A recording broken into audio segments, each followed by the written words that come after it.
Tengah neutral lah, abang kena swipe dia. Tengah neutral, bawah drive. Jadi sekarang apa? Parking. Parking. Dia parking dia. Dia parking dah abang tekan ni. Dah senang je. Tapi macam mana kita indicate dia ni sekarang tengah position apa? So abang kat sini. Tengok kat screen lah. Tengok kat screen lah. Ya betul. So contoh abang tekan brake, abang naikkan dia. Okay.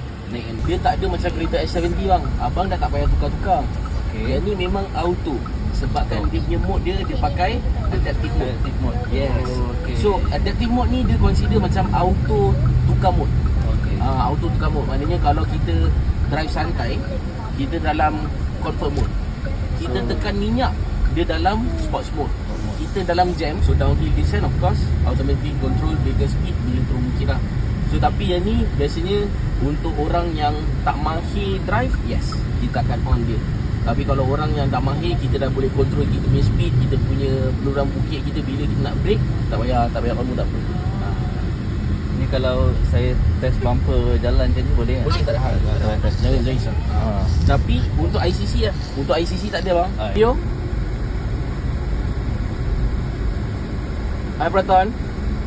Buka tingkap. Saya tidak faham apa. Apa tingkap? Hai Proton, hujan. 早上10点到下午5点。 Hai Proton. Tutup semua tingkap. Tutup tingkap. Tutup semua tingkap. Semua tingkap telah ditutupkan. Terbang terus semua.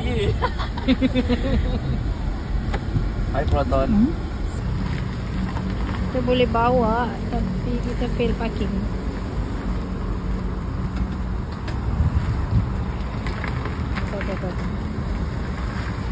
So orang lain yang kena parking kat dalam.